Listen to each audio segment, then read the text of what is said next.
Hello, friends. Welcome back to another episode of the Abel Speaks Podcast. So we continue our caregiving series. We're going to keep rocking and rolling and partying here with the Mussers and with the Scuderis who have tuned in and just sharing some insight in their journeys as caregivers to Izzy and to Evalyn. And so this episode really is going to surround the notion of they both happen to have Evalyn and Izzy were not their first kids, and so they have older kiddos that they're already shepherding and parenting and loving on and caring for in their home. And so the introduction of a new baby in general can have some ripples, you know, and then to have a baby that where there are medical complexities and special needs and all of those things is going to impact the home dynamic for these other kiddos in the home. And so I want to start by asking the question and painting it in the typically sad, negative lens that often it can be framed in, which is,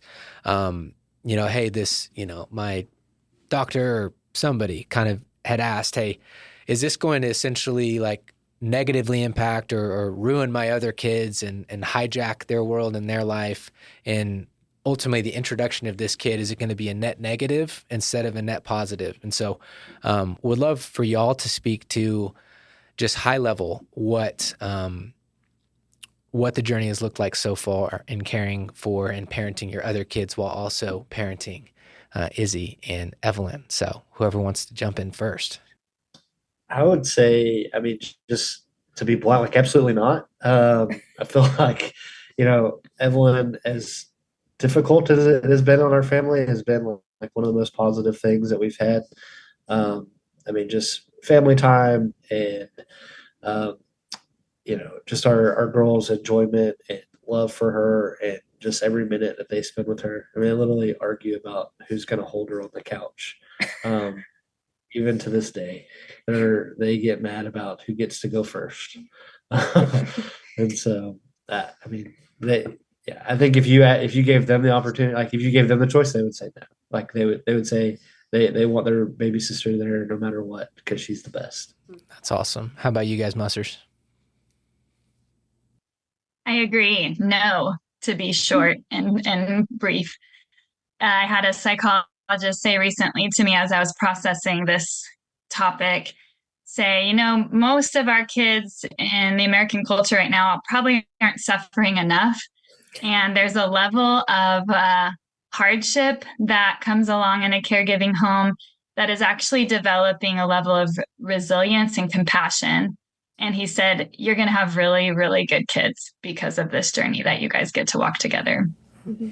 That was the word that came to my mind too, was resilience, I think. It's something that I think as parents, it's like, of course we all say like, yeah, we want resilient kids, but it's like, well, that probably means they're going to have to walk through, things that they don't always get what they want immediately, or, all the things that can not be easy, but is ultimately for our good. In that realm, have you guys seen kind of snapshots of evidence of that, whether we're talking about resilience or compassion or maturity or whatever the qualities are?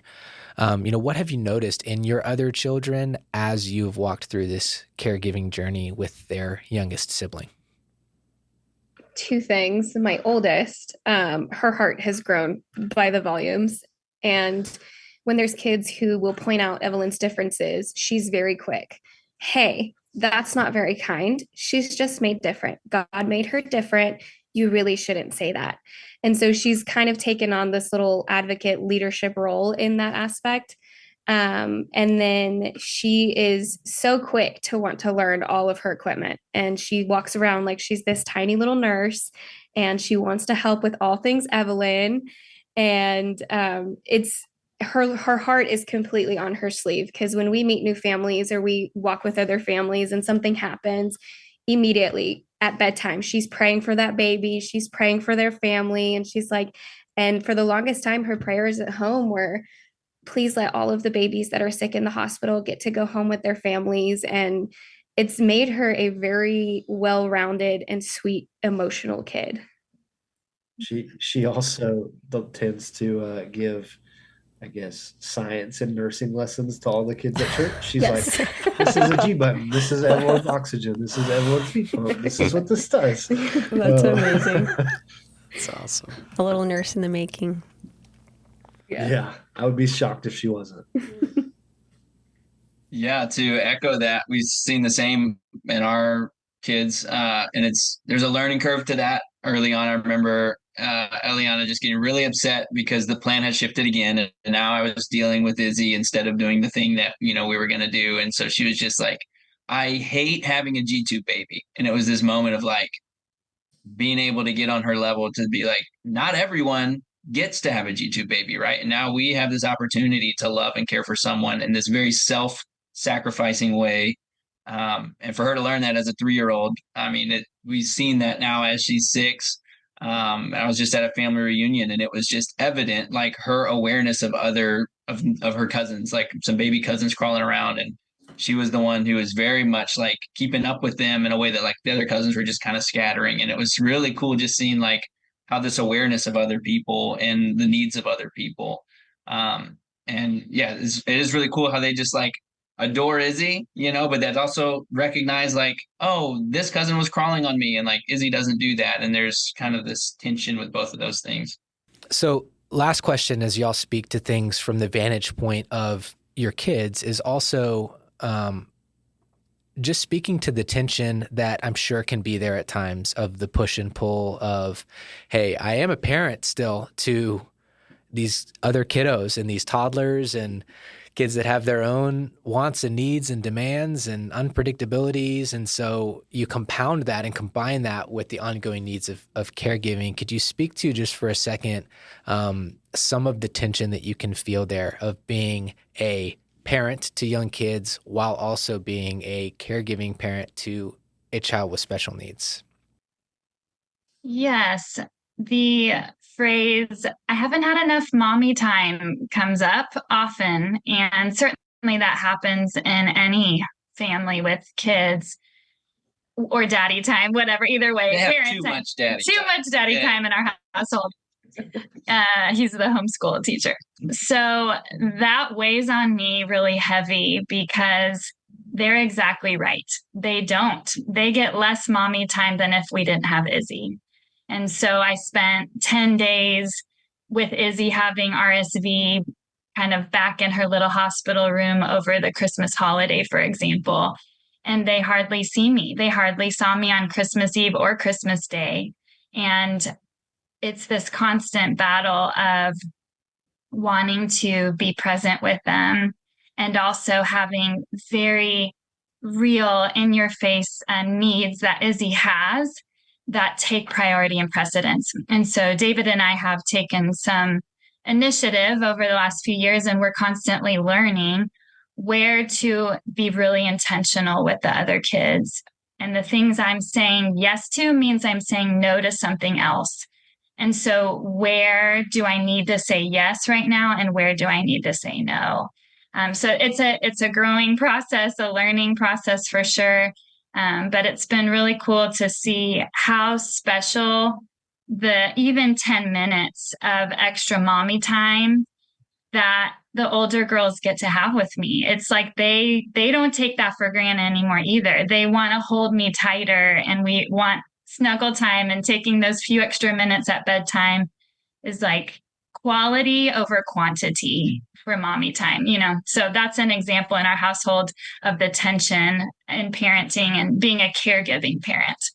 Yeah, another story there with the RSV. We were up with Izzy. I think it was from basically when she went to bed, midnight till 4 a.m. or so. And like 10 minutes after I finally fell asleep, our middle child came in and woke me up and said, I can't find my sock. So it's this whole like, I'm caregiving all night. I'm also a parent. Like, she has real needs, and they're going to wake up in 2 hours and need breakfast. And there's this like, it's been helpful as they're growing and learning to take their own showers and all of that. I can often project my adult perspective on my children. And so, for example, when we've been hospitalized, like readmitted with Izzy, I think like, oh, this is the worst thing in the world, right? My older kids, they're they're not going to have their mom for this time, or they're going to have to come to the hospital to visit their special needs sister. And they love it. They get to play air hockey in the family kids room. They get stuffed animals from all the organizations, that donate. And it's just been really interesting to see, like, sometimes I need to be careful to not project my adult perspective on my kids, and that they're really okay. And they actually are teaching me how to be more positive and have that better perspective on the world, the childlike look on life. Love it. Well said, you guys. And Amber and Brandon, have you guys felt that tension? And what's that kind of look like in the Scuderi house with Evalyn? Do you want to go first? Yeah, we definitely feel the tension in it. It can be difficult at times. Just from when we're trying to get Evelyn's feed started for the day, and the kids are asking for breakfast, and it's like, hey, I got to finish feeding your sister and then I can feed you. And they don't understand like why you can't stop or why. And so it's just like trying to explain that to them in like the most, like the realest answer possible, while like still being on their level, like with their age. Same thing with, I would say the hardest time is like when Evalyn needs like attention, as far as if she's choking on something, or she's upset about something, anything like that. And then they have questions, or they're asking her, and it's like, hey, I need you to stop right now, because I've got to make sure your sister's okay. And then like, we'll come back to this. And it's just really hard. And being able to explain it kind of just plainly and on their level has been the biggest benefit to us. The I don't think they carry ever elusive parenting command of "I need you to be patient." It's like, oh, Yes. that's That's a tall task right there, Dad. It's a little bit easier when you say like, Sissy's life needs this right now. I need you to wait, and they're like, fair enough.